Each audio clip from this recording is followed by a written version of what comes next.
Yes, we have planned, no matter how far. Good evening, everyone. Welcome to the January 19th, 2023 Planning Board meeting, City of Portsmouth. First meeting of the year. Call the meeting to order, and our first item of business is election of officers. Mr. Chair, I make a motion to nominate Rick Chelman as the chairman of our planning board for 2023. I second the motion. Any discussion? I think you've done a great job for the past year. Let's keep it going. Yeah. All those in favor? Aye. Aye. Opposed? Need a motion for vice chair? Mr. Chair, I'll elect Corey Clark for vice chair. I'll second that. Yeah. Any discussion? All those in favor? Aye. Opposed? None? Everybody? We have minutes from December 15th. I know Jim has some notes on this that he would like to discuss. I saw that the minutes are actually a little bit different style than they've been in the past. We've got a new person keeping our minutes. So, any comments? Mr. Chair, I'll move that the minutes for the December 15th meeting be approved as amended with my edits. Your edits aren't a part of the board discussion yet, so Mr. Hewitt submitted a page and a half or so of notes that he took from the meeting tape, I believe, Correct. and I don't think anybody's seen it except for Peter, myself, and of course, Mr. Hewitt. Actually, my email to yourself and city staff blind copied all members. So has everybody seen it then? I have not, I'm sorry, so I would have to abstain, I haven't seen it, so. I would have to abstain as well. I have not had time to read it. I saw it, I haven't had time to read it. The only thing I'll say, I did read it, and it did seem to track very well. I'm slightly concerned that we not get into a transcript of our meetings. It's sort of a slippery slope where, in my experience, both with planning boards and in appeals from planning boards, that's not a place you want to be all the time, anytime actually. That said, Mr. Hewitt did capture some conversation that he and I had with the applicant on the 2 Russell Street project that weren't in the minutes as submitted.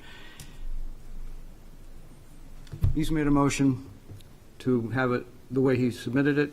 Do we get a second on that? To discuss it? Second. Okay. Discussion. It was completely accurate. I agree. But the difference between transcript and a minute is distinct. Not sure quite how to handle it. There was a simple way to condense that to a paragraph versus a page. I'd be fully in favor of amending it. I agree. Maybe capture the essence of in summary. That might be a better. Should we try to do that and postpone adopting the minutes just now? Postpone until next month. Yeah. I'm okay with that. Could I just ask, how did we get it directly from you, or did it come, okay, I don't, and when was it? I emailed those last out night. Last night?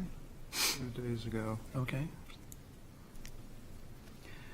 Why don't, if maybe Peter, if you and I and Mr. Hewitt can kind of work on condensing that possibly, maybe we can come up with a way. Sure.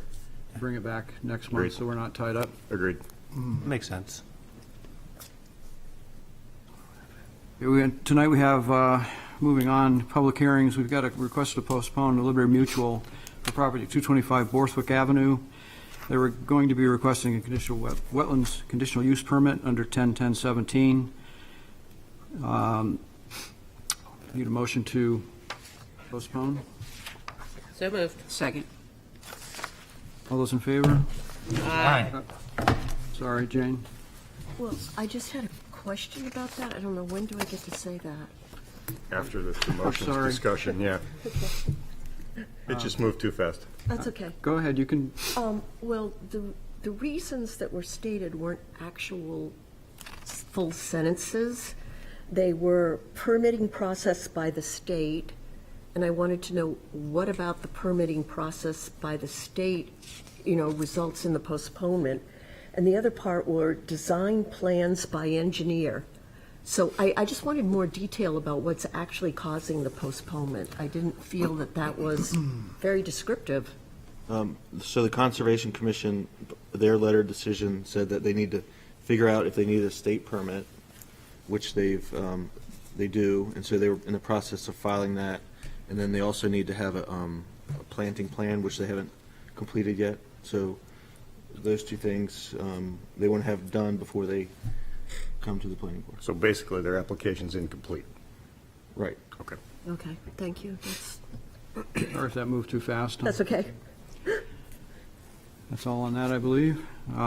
We have request of Vieira Family Trust as owner and Edwin and Kathleen Vieira applicants for property at 12 Regina Road, requesting a conditional use permit under 10-10-17. This project proposes a disturbance of 144 square feet within the 100-foot wetland buffer zone. Application proposes constructing a 10-by-10 shed on top of a crushed stone area of 12 by 12 feet within the wetland buffer. This property is on Assessor's Map 225, Lot 29. It's in the Single Residence A District. Who's here to speak to this application? Please step up to the podium and give your name and address. Hi, I'm Kathleen Vieira from 12 Regina Road. This is, Edward Vieira, 12 Regina Road. and we're just asking, we didn't know when we came here. We just moved to Fort Smith in April. We didn't know that we needed to go through this whole process, so we're just trying to put a shed out in the yard. As we moved into the house, we realized we have more gadgets than we have space. It will be on crushed stone. We are going to do some plantings to offset any impact that we might have. The area that we're putting it in is right next to the driveway, and honestly, that area was just badly grass and weeds. It wasn't really providing much support for the wetlands. So we will improve that, I think, in the long run. And if there's any questions, we're happy to answer them. Any questions? Yes, Greg. Looking at your drawing, thank you for what you did. And in your verbiage, basically says your whole house is in the wetland Pretty setback anyhow. And this isn't really marked, but I'm assuming that the green weird shape that has 80% of your house in it is the wetlands, or is that the setback? That's where we're not, that's where it's not buffer. The wetlands are more towards the back of the property. That triangle is where we're, that's the way I read the map. Oh, okay, so the crosshatch is the wetlands? Yes, Gotcha. right on the edge of the Gotcha. property. It's just yeah. not labeled, and it was kind of weird, but okay, I gotcha. Yeah. So that's the only safe place, your house is already there. Got it. Or we could put it right in the middle of the front yard, Okay. which is looking. And did you know that after us, because I have experience putting a shed in, they're gonna ask you for like a plot plan so that the shed's not in setbacks, and they ask you for elevations and a plot plan to put a shed, believe it or not. Okay, so I'll wait for that next step and we'll Yeah, that's figure it building out. department, We've not, been learning as we go along. that'll be the building folks after us. Okay. Any other questions to the applicant? Thank you very much. Thank you. Is there any, I'll open the public hearing. Is anybody here to speak to for or against this application? Anybody on Zoom? No. I'm going to close the public hearing. We have findings of fact. Mr. Chairman, I'll make a motion that we vote to find that the conditional use permit application meets the criteria set forth in section 10.1017.50 and to adopt the findings of fact as presented. Second. Any discussion? It's very straightforward, and they don't have anywhere else to put it, and that's the best place, right next to the driveway. All those in favor? Aye. Opposed? Findings adopted. Mr. Chairman, I'll make a motion that we vote to grant the wetland conditional use permit with the following condition 2.1 as outlined in the staff memo. Is there a second? Second. Second. Any discussion? All those in favor? Aye. Opposed? You are approved. Thank you. We have the request of Torrington Brown LLC and Single Venture LLC as owners for property at 132 and 134 Middle Street, requesting a conditional use permit approval to provide 7 parking spaces where 17 are required as permitted under 10.111214 of the zoning ordinance. This property is located on Assessors Map 127, Lot 12, is a Character District 4-L1, CD 4-L1 in a historic district. Who's here to speak to this application? Mr. Chairman, members of the board, John Shagnon from Ambit Engineering, Haley Ward, project. Excuse me one sec. Sorry to interrupt. I have to recuse myself on this one entirely, just even though I'm alternate. Okay, thank you. Representing project engineer. With me tonight is Greg Michaelides, who's representing the owners who cannot be here tonight. They apologize. So in February 27th, to be exact, of 2020, similar approval was granted by the planning board for the previous owner who was going to do a little bit more extensive renovations on the property. There was a commercial unit that was a dentist office that had been vacated, and they were going to convert that, but they were also going to add some more space by taking over some of the space in the basement and combining some of the upper floor units, making the units bigger. So that request was for a conditional use permit to provide 7 parking spaces where 24 were required. The difference in this application is that we're asking for 7 spaces where 17 were required, so it's less of an ask than previously. And the reason is that this current owner is going to just renovate the units as is, as they become available, but also convert that office into an additional residential unit. So they're adding 1 additional residential unit that adds, when you look at the space count, it adds 1 space purely based on that unit. On the plan, there's a calculation though that shows that actually, if you look at the parking demand based on the previous commercial use, there is actually a demand reduction of 1 space due to this conversion. So that 2020 approval was extended in 2021. It then expired in February of 2022. Torrington Properties purchased this property in June of 2022, and they were not made aware at the time of the sale that there was a conditional use permit. There was a variance that they extended, and they're in the process of making some improvements, as I mentioned, as tenants move out, they're retrofitting, bringing things up, and they were made aware, though, that they needed this conditional use permit. That's why we're here tonight. So there's been some questions about the historical use and current use of those parking spaces. They were used. They've been used for a long time. There's a driveway on the left side, a driveway on the right side. There's also access off of State Street to some parking that is in the left side rear. Those spaces have been used for a significant amount of time. Currently, in the entire building, there are only 4 units that have assigned parking spaces.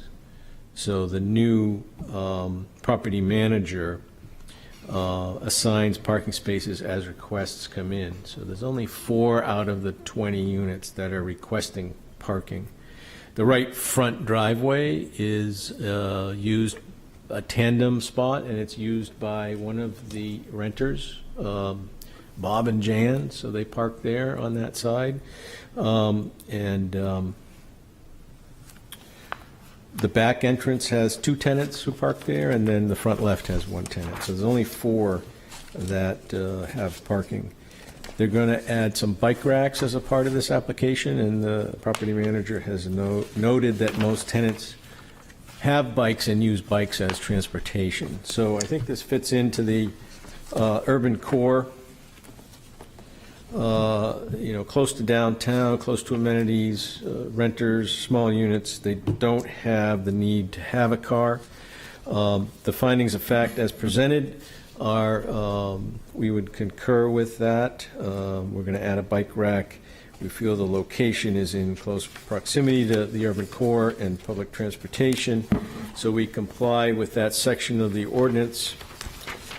We noted some census data that also is trending towards favorable use of apartments without vehicles, and that has to do with the rise in people working from home, so they don't really need a car to commute every day. And it's interesting in that census data that rose in the Portsmouth census data report from 5.4% to 11.2%. So we've seen a doubling in the number of people who are working at home, which is interesting.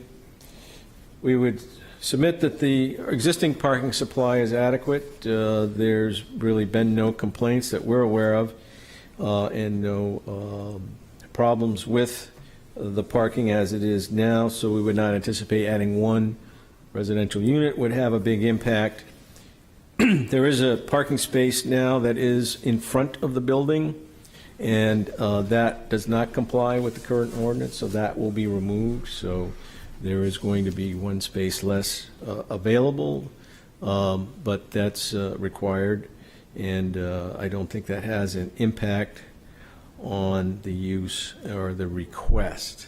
So if there's any questions, I'd be glad to answer them, and we ask that you approve this conditional use permit here tonight. Questions of the applicant? Sure. Peter first, then Beth. So, thank you, John. That was really helpful. Do the residents that are requesting spaces, do they pay extra for those spaces today, or how? I don't know the answer to that question, but they're issued passes, so they're tagged, and people that don't have passes aren't allowed to park there. So I'm sure there is some sort of extra remuneration, but I'm not privy to the details of that. My curiosity to that is if they're not, or if they are, then maybe those that, if they have a car, aren't paying, don't want to maybe pay, and you're using the street. Is there any verification that the other tenants aren't, they don't have a car? So there are some tenants that use parking on city streets, specifically on State Street behind it. That sort of, I don't know if I'd call it the lower end. I guess it is the lower end of State Street, because when you cross over, it's not state anymore. So that's sort of just far enough outside. People park there during the day, but at nighttime, there's not enough other residential units to not afford extra space. So yes, there are some tenants that park there.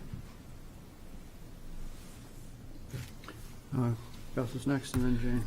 Mr. Shagnon, as you're coming in from the access easement off of State Street, it almost looks like in the corner of that lot there might be room for another parking space.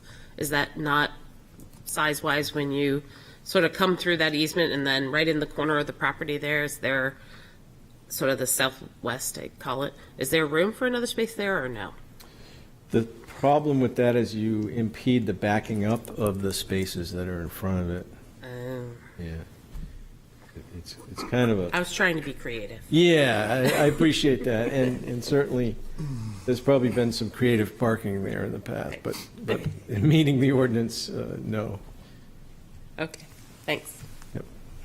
Jane? Yeah, I went to the property and I walked around, and so I know that those little driveways or alleyways are really narrow. So even with these 7 spaces, I fail to understand how they're usable spaces, particularly the 2 vehicles that get locked in that are, either, you have numbers on one of your diagrams, and it would be space number 5 and 6, because they can't get around the other parked vehicle. So I was wondering how everybody decides who's going to be the innermost parked vehicle. Those aren't parking spaces that they can just get out of whenever they want to, at 2 o'clock in the morning or... Yeah. So as per the staff recommendation and the proposed conditions of the approval, The tandem spaces, those are tandem spaces, because they don't have unfettered access. Those have to be assigned to the same unit, and that's what this property manager has done. So, for example, the spaces that are north of the building are assigned and used by two people in the same unit.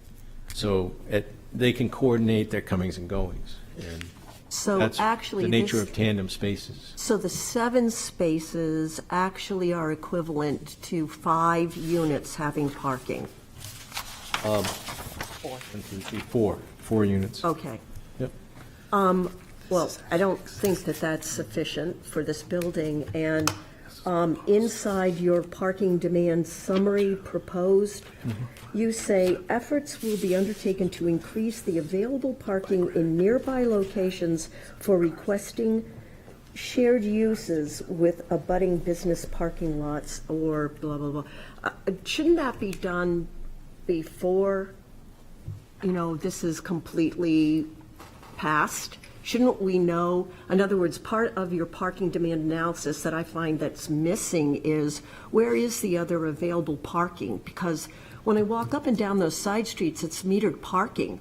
I mean, I don't think people are going to go out and, on a regular basis, pay for a whole night of, parking or an afternoon of parking and an evening. They're going to have to really calculate, every couple of hours going out and feeding meters somehow.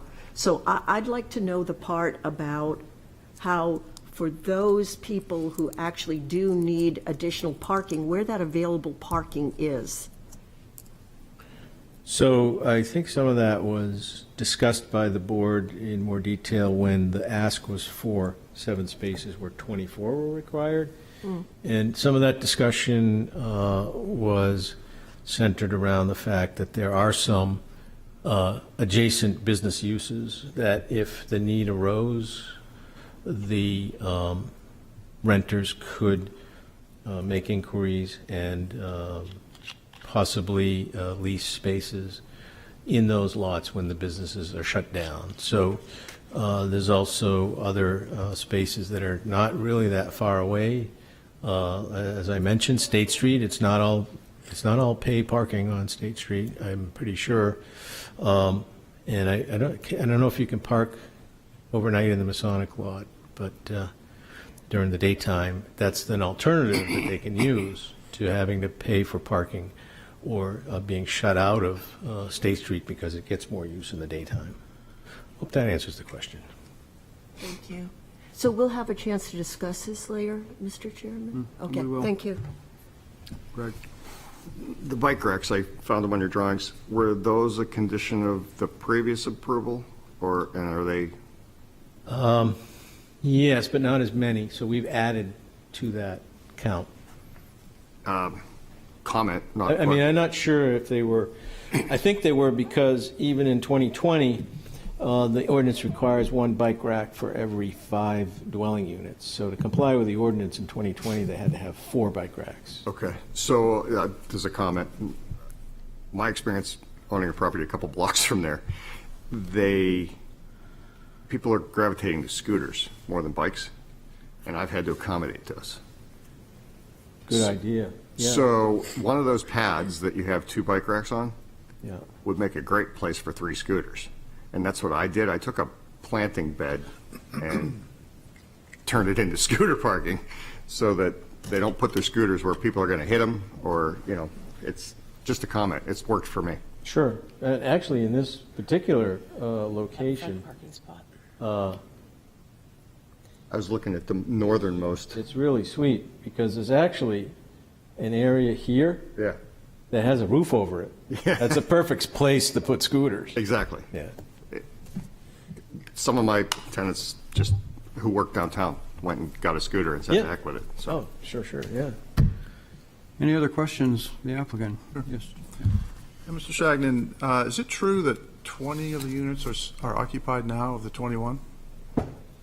I couldn't speak to that. I don't think they're fully occupied. I'm not sure exactly. 19 are occupied 19. now. Thank you, Greg.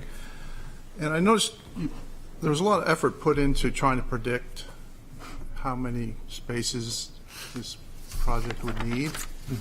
And I think this is a unique case where we don't have to project, we can actually find out, because 19 of the units are occupied. So would it be too difficult to tally up how many cars are associated with each one of these apartments? So the answer was supplied by the property manager. There's currently 4 tenants that have permits to park. Okay, And beyond that, there may be some people that have cars, but right. they're finding their own way Right. in amongst the various opportunities that are provided in the city. But would it be difficult, instead of predicting, to find out how many cars are associated with this project? By just knocking on doors, asking tenants, or the property manager, would he know how many cars? That question was asked of the property team, and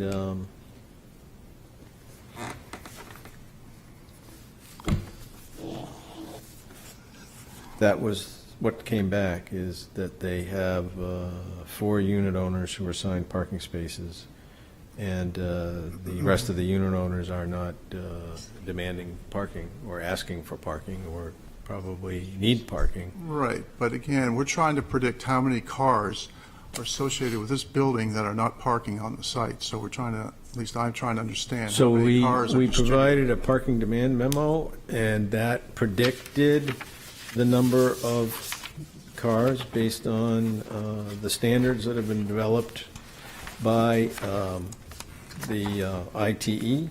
Yes, that was very good. I thought that was very well done. And so that's your number, if you're looking for a number. Well, Okay. but we have a chance to get a real number, not a predicted number. I don't know, it's beyond my pay grade. I'll let Greg answer that. Except we don't have that number tonight. Is that fair?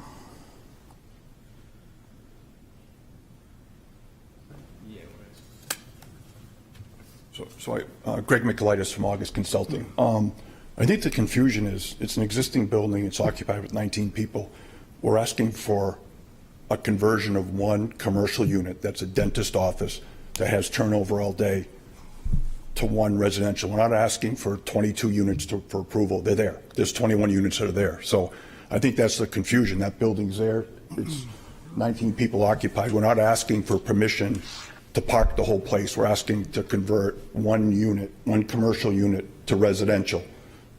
It can stay a dentist's office forever if you people say no, or it can convert to a residential unit. That's it. That's all we're asking. That's the ask today. The ask isn't to approve a whole 22-unit apartment complex. So I just want to clear up that confusion. We're asking for one unit. That's clear, there's no confusion. Aren't we asking for a conditional use permit for parking associated with that building? If you deny it, that has to stay a dentist's office or has to stay commercial space. That's it. We're not asking for anything else. It's a fully occupied building. The only reason why there's not 20 people in there right now is they were painting and converting that, or upgrading it, and the building department said you don't have your conditional use permit expired. That's the only reason why there's not 20 people in there. So that's it. I'm trying to simplify for you folks. We're not asking for approval for a 22-unit apartment building. We're asking for one conversion. Isn't the request for a conditional use permit related to the conversion of that one unit? Yep. Plus, haven't the units gotten smaller? They're going to stay the same. I wasn't here. I wasn't part of the other approval.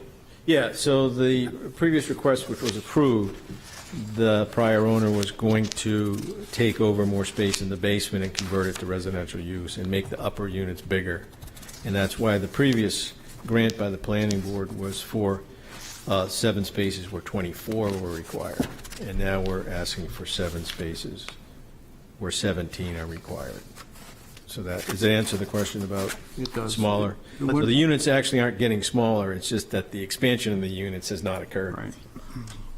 They're not expanding. Correct. Okay. But the conditional use permit that was approved before Yep. was never taken up. it's essentially, it's going through a whole new approval process. Yeah, they didn't expand the building, yeah. The prior owner, So it's as it was if, too expensive during COVID, didn't do it, just sold the building. so at this point in time, it's as if it was never approved. It's coming back for approval. Yes. Thank you. Yes, yep. And if you look at the charts too, it's an addition of 2 bedrooms. The one unit is a 2-bedroom unit that's being added, so there's 2 additional bedrooms. One thing I struggle with is you've got 21 units, at least 21 people, and a third of the amount of spaces in parking. It doesn't. Mr. Chair? Yes. Yeah, maybe I'm not explaining myself, and I don't mean to be an irritant or try to make you explain things that you already re-explained. I understand that today you do not have the information I'm asking for. I understand. But could that information be obtained in the future if we make a condition that we find out how many cars with the existing tenants are associated with the project? And the answer then defines something or not? You just want to know the information? Correct. I'd rather have a real number than a predicted number. I mean, that's, Yeah. and we have a unique So opportunity you do here. have some pretty good opportunities to gather data like that in real time from other approvals that you've granted? Well, again, we have people living here. Yep. Some people have cars, some people don't. Mhm. Would it be difficult to get that number? It would not be difficult for the property manager to ask the tenants, do you have a car, how many, and provide that information to you. It would not be, I don't think. The question comes to my mind is, what do we do with the number? That's So, what I was saying. What you does the know- number mean to you? It's data that could be collected, As a point of information, point of information. Data. Yep. I'm an engineer too, I like data, but I think it's very important data since I understand we will be revising our parking regs, and to have actual data, we have the West End Yards parking demand study, and we could have this one, and they're kind of different parts of town, so I think it'd be very valuable to us. You also have you will be getting the Portsmouth Housing Authority data. Right. yes. More the better. Yes, Greg. I follow the line of questioning, and I think it just needs to be clarified that that's not going to be a condition of this approval. It's simply going to be data that's provided for us when we go to work on other land use regulations. If, we're not going to make it a condition of the approval. We just would like to see the data. Is that right? Well, if it's not a condition, we're not sure if we'll ever get it. So if you make it a condition, we know we're going to get it. Well, it doesn't condition it, okay. I'm I not think sure the how to question, the project could be approved with the understanding that would be provided as data. Thank you. That's what I meant. Right. As That's opposed what I to, intended as also. opposed to withholding the approval Right. until that data arrives, which I don't think would be fair. No, I don't either. Any other questions of the applicant? Thank you. I'll open the public hearing. I think it's going to be pretty short. Anybody here to speak to for or against this application? Anybody on Zoom? I'm going to close the public hearing. That, to me, the fact that there aren't any abutters here complaining is valid. Board discussion. Yes, Jane.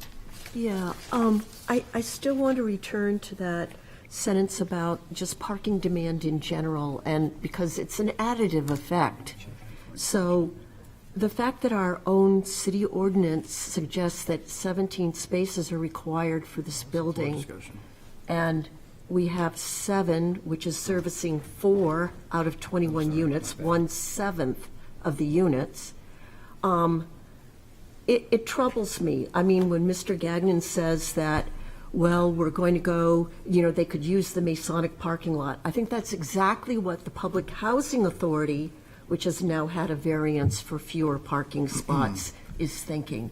I think we're getting into a situation where it's not clear to me whether or not there are going to be like parking spot wars, because we're giving a lot of variances to buildings with, and I don't see clearly stated where the alternatives are for them to park all night long,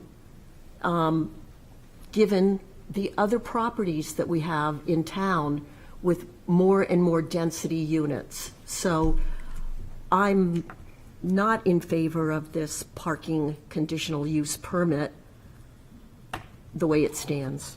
And I'm sorry, I misspoke. We need a motion on the findings of fact and a second, and then a discussion. Or whatever. I hope that. No, that, No, it doesn't. the discussion is good. It's just a technicality. Okay. Just need a motion.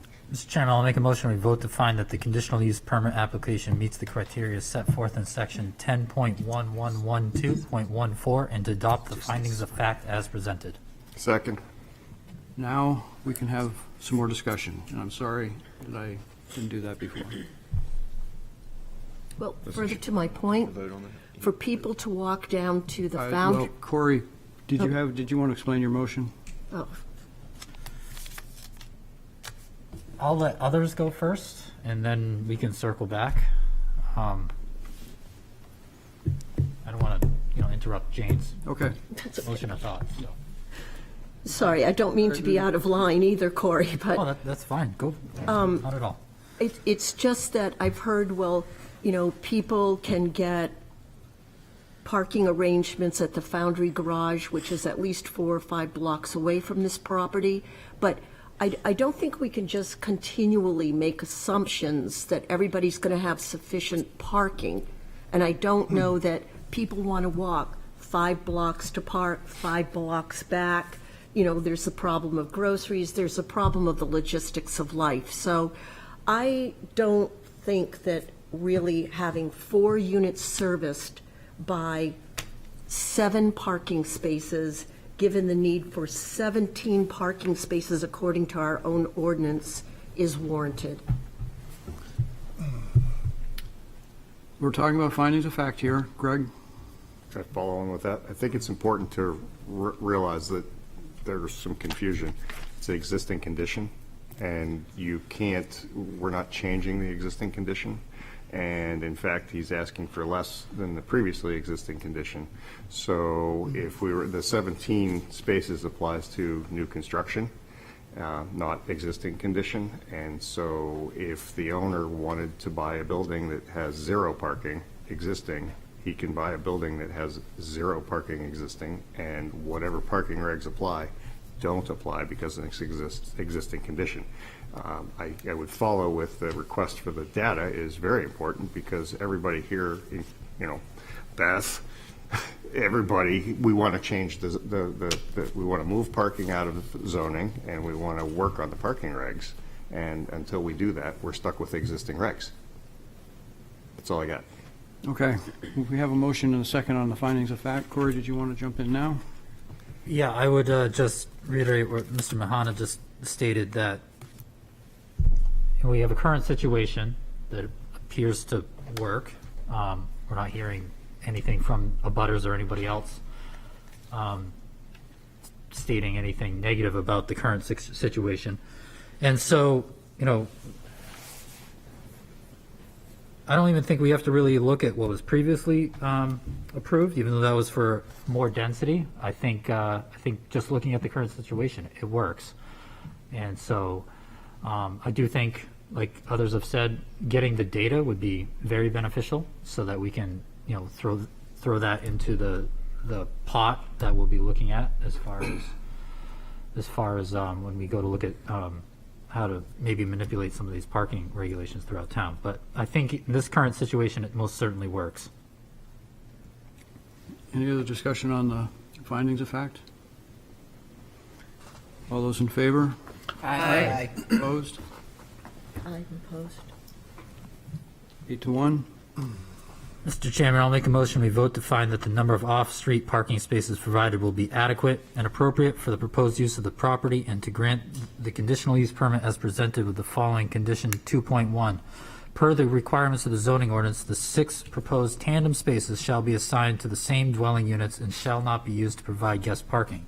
And I will add to that, 2.2, owners shall submit data on current tenant car usage and also collect data on where those cars are currently being parked. Is there a second? I'll second. Second. Discussion?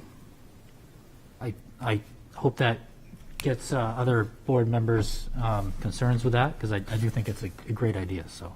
I think the vice chair's comment that the situation has proven to work as it exists, it speaks for itself. It's true. And believe me, we would hear from this neighborhood if it wasn't working in any way. And like you said, Chairman, we are not hearing any opposition to this. It's a very tight area in a very historic building. They do not have an option of removing any part of this building to create more parking. That would definitely not be allowed. I think it's a reasonable request. Yes, Jim? Corey, could I just slightly modify your motion as far as the description of data? I think it would be helpful to have area of the unit, number of bedrooms, number of occupants, and number of cars. And personally, and if you'd like to know where they're parked, that's great. That's not important to me, but I'd like to see those 4 descriptors. You're thinking regulations. Yeah, I'm fine with making that change and adding that data in there.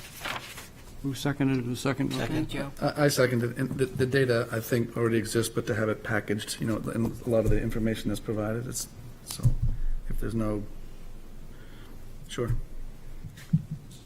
The only thing I'll add picks up on something you said at the prior meeting, Joe. That front space you have to get rid of, that would be a great loading spot. I don't know if that's a possibility, but it's not a part of the application, so future thought, perhaps. I do know, I think that's where they have a lot of trash receptacles there for coming and going of trash and recycling and I everything. have seen cars parked there. Okay. Any other discussion? All those in favor? I'm sorry, could we have the motion read back, please? I'll see what I can. It's as written here up through 2.1, if you just want to read 2.2. So I'll try to capture 2.2.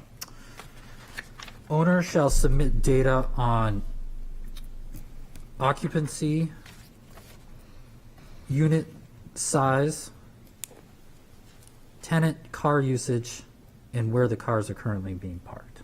Does that capture? Did I get the other 2 things you wanted in there? With Number of occupants. Bedrooms and number of No. occupants.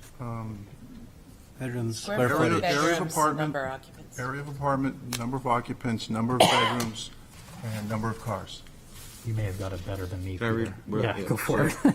So owner shall submit data including area of the unit, number of bedrooms, number of occupants, and the number of cars for the current usage, and also include where those cars are parked, if those tenants have cars. Okay, yep. And we flag it as a, For informational for purposes. information about our parking ordinance revision work. Informational purposes only. Yeah. Is everybody clear? Yes. All those in favor? Aye. Opposed? Unanimous? I'm sorry, but I'm not clear about why we're voting on it again. Because I think my vote is nay from the first time we voted on It's it. finding the fact first, and then the actual decision. issue. Okay, well, nay. I vote no. 8 to 1. Thank you. Thank you.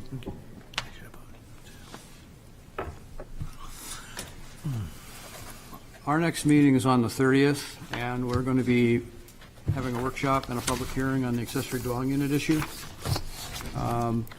I know we're getting a presentation from staff, perhaps a consultant. I haven't heard for sure about that. That's correct. And there's a pretty extensive package that we've all been given links to. If everybody could read that before that night, that would be very, very helpful. That's what the Land Use Committee's been working on for the past year or so. Beth, do you want to add anything, or you just want to? If anyone needs a copy of what was brought down from the city council, I do have a PDF of just that document. Just email me and I can get it to you. Were we supposed to get that from staff? Because I didn't receive it.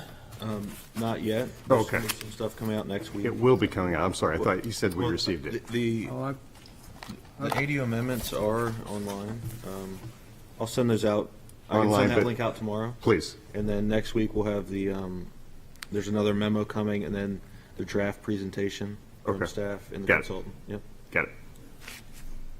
So we should be good to go that night. Yes, Jane? Yeah, depending on how long it is, I was wondering if it's something that maybe we could like upload and look at our own iPads at, so that we can mark it, edit it for ourselves, so we don't have to like print it out or whatever. Which, Yeah. Could you do that, like- everything? I mean, it's Just- all pretty, You can download it from the Whatever, website. whatever we're right, there's supposed. nothing that's lengthy. I mean, the amendments are 10 pages maybe. Okay, well, whatever it is, could you send it as one packet so that I know what it is I'm supposed to be reviewing, so that it's just clear, simple, and I can download it on our city iPad? Yes. That'd be great. Thank you. Everybody clear on that one? Yes, Peter? I just want to make note of reference, I'm not going to be able to make that meeting. Some plans changed. Thanks.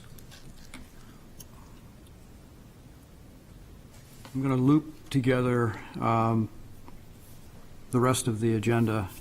I sent out a note of work topics. Do you need a vote to hold that public hearing? You put in. Yes, oh yeah, that'd be good. It says it in this, that's why I asked. See the vote? Okay. And make a motion we vote to hold public hearing for January 30th, 2023. Second, somebody? I second it. Okay. All those in favor? Aye. Opposed? We will have a public hearing on the 30th. This work topic thing, before everybody gets completely freaked out, I do try to pay attention when people say, we ought to do this, we ought to do that, we ought to do this. And so I've been making a list. And not only the people here say things to me, I get emails and other people say, you ought to think about this and you ought to do that. And so this is my list.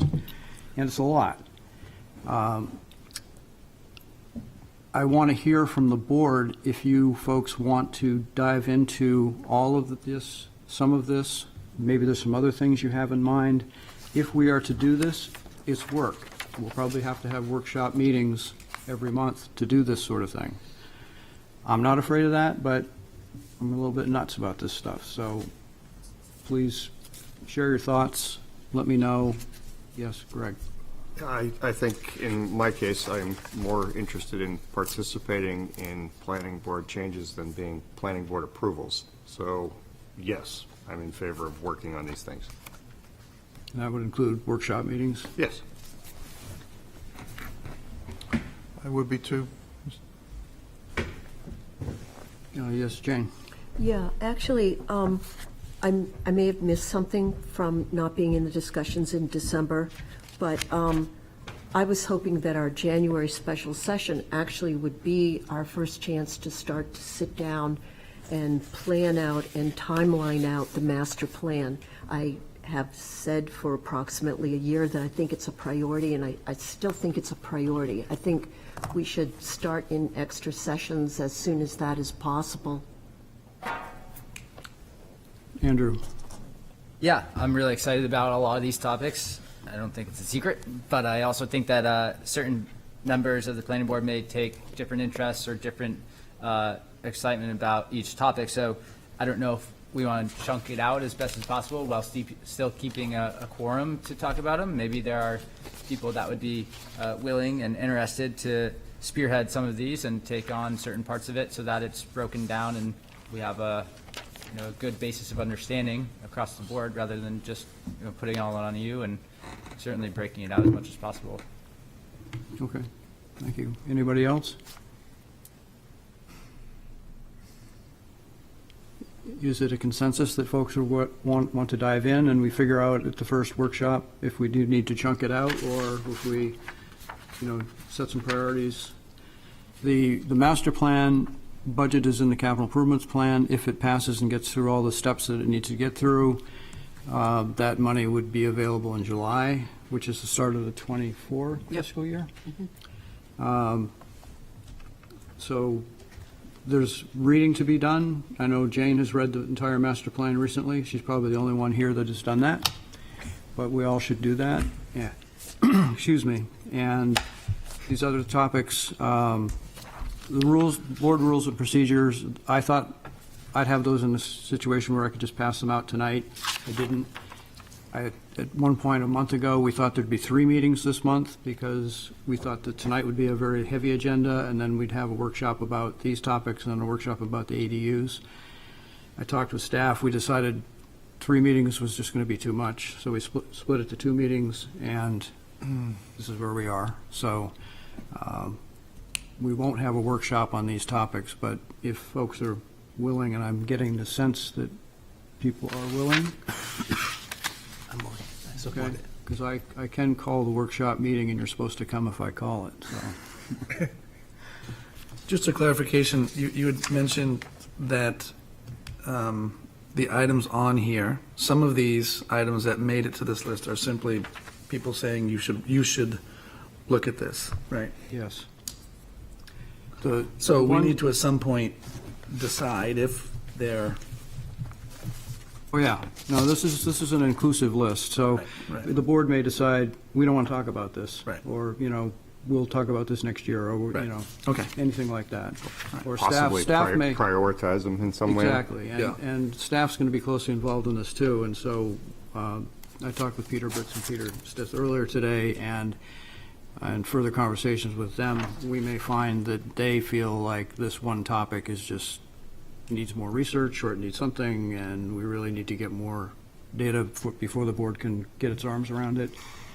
We'll bring that back to the board to know about, but I didn't want to scare people, but I wanted you to be aware, there's quite a bit of the number of things that we can look at, and some things I think we should look at. Parking, which came up a couple of times, it comes up every meeting. Point of clarification, I've said it before, ITE guidelines, that the ITE parking generation data is a reference document, it's not a standard. John actually said standard, I chose not to correct him. It's data, which is what we asked for that applicant to give to us, is more data. And data from the city of Portsmouth is better than any other data. So that's really good stuff to have, and thank you for asking for that, Jim. We can talk about technical things like that as we get into them, but, all right, I'll plan on scheduling, because we have to look at the availability of this room. It could be So we have this room reserved for our second meeting date. That's always a placeholder. So if we only have, the main stuff on the first meeting, we could always have that second meeting for just have a work session. So we Okay. could definitely keep that, and then look at other dates as we need them. Is that the fourth Thursday, or? Yeah. Right. It's usually the fourth Thursday, yeah. Yeah, it is the 4th. The overflow date. Chairman, I'm looking at these 4 major, well, actually, there's 6, but as far as the workload, I look at master plan as being the biggest. I look at planning board rules and procedures as being the easiest, and zoning and site plan in between, maybe. So, have you given thought about moving forward, or is that something you're going to wait for us all to talk about? At this point, what do you think is a priority? I see the rules being knocked out in February in one meeting. I don't see that as any big The deal. planning at all. board rules? The rules, yeah. I agree. Low-hanging fruit first. Yeah, and the master plan, we do want to talk about. Now that I know the board is interested, I can be a little bit more specific about some of the things that I touched on with this list. There's additional data that's being gathered about parking, for example. There's a study that won't be done until later this year, probably in the fall, that, as we know, DPW is working on it. And that the council's going to look at that and some other data for a lot more global parking about parking pricing and parking regulations in neighborhoods and all sorts of things. So that's related certainly to what we have in our zoning, whether it's in zoning or in site plan, and I think it should be in site plan. If we do pull parking into site plan, we'll need to preserve some parking or have a conversation about parking for 1 and 2 family dwellings, because those aren't subject to site plan. So if we have a project that proposes 10 houses and you want to have a parking requirement for that sort of project, that would have to be in subdivision and/or zoning. So we can talk about that. Not going to make the record in the shortest meeting, that's for sure. Nope. I still hold the record. Anything We're else? not going to break it. Anything else before the storm hits us this evening? I'd like to make a motion to adjourn. You don't have to, I can just. Okay, I'm going to call the meeting adjourned. We're done. Thank you.